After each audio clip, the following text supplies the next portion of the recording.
Hello everyone, I'm Nagashree Bhat. I'm a PhD student in Chemistry and Biochemistry department.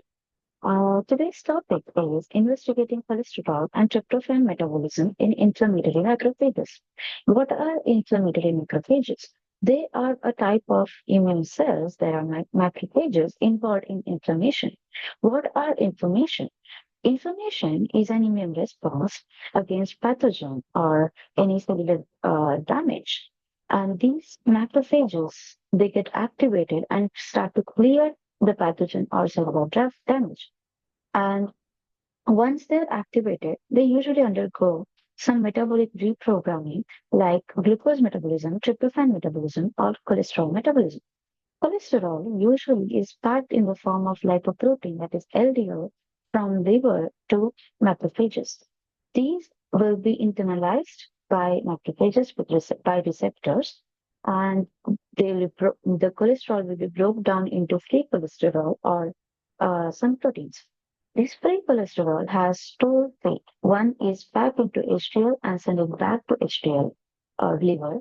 Our second part is uh, try, second part is to become esterified by an enzyme called acetyl-CoA acetyltransferase, that is ACAT1. For some unknown reason, if the activity of ACAT1 is very high, then that can lead to cholesterol accumulation inside the cell, and that will further lead to formation of something called foam cell. That's a hallmark of atherosclerosis, one of the concerning disease or condition in present world. Because in this condition, the arteries will be blocked by the plaques formed by foam cells. Thus, it will prevent the blood flow, eventually cause stroke or myocardial infarction, etc. Simply cardiovascular diseases. So, while finding therapeutical approach for cardiovascular disease, studying cholesterol metabolism in terms of inflammatory macrophages is very important. So to do that, I have taken human monocyte cells, that is THP1 cells, and I have differentiated that with PMA into macrophages. Once they are macrophages, I treated them with LPS either for 4 hours for RNA isolation or for 18 hours for protein isolation. Once I did the RNA isolation, I did cDNA synthesis and PCR to screen all the genes that are affected under LPS. And to do protein isolation, I did person blood. I also collected some cell supernatant and checked for lipid peroxidation and nitric oxide acid.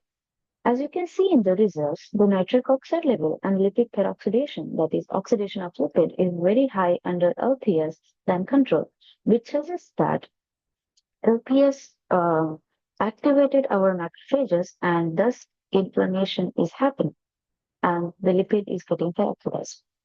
I also checked for cytokine and some inflammatory genes like IL-1 beta, IL-6, and TNF-alpha. As you can see in the picture in the graph, it's very high under LPS treatment than control. I also checked for some inflammatory genes like IDO1 and ACAT1 under LPS. As you can see, this is very high under LPS than control as shown in the picture and in the Western blot. Uh, this data suggests to me that there might be link between ID1 and ACAT1. ACAT1, as I've told, it's an esterifying enzyme of cholesterol, whereas ID1 is involved in tryptophan catabolism. So, indirectly, it suggests that there might be link between tryptophan metabolism and cholesterol metabolism. So, to elucidate that, I will take some LDL and I'm going to oxidize that with copper to produce oxLDL, which is the primary cause of cell formation inside our cell, inside our body. And this oxLDL, I will treat to human macrophages and I will screen for transporter expression, like how oxLDL is taken up or how it is breakdown, etc. Or I will check for lipid stain, where I will see if there is any lipid accumulation or cholesterol accumulation in the cell. And I will also check for enzymes involved in tryptophan catabolism. And to investigate the link between tryptophan metabolism and cholesterol metabolism, I will take again the human macrophages, that is THP1. And this time, I will shut down this ID1 using antisense. And I will treat either with or without oxalate. And then I will collect RNA protein, and then I can check for CAT1, that is acidifying enzyme, NCEH1, that is de-acidifying enzyme, that's opposite of a CAT1 function. Or I can also check for ER stress genes. And I will also check for lipid staining to check if there is any difference in lipid accumulation inside the cell. And in our lab, we work on long non-coding RNA, so I would really love to check if there is any long non-coding RNA involved in the system. This is my end of my presentation. Thank you for listening.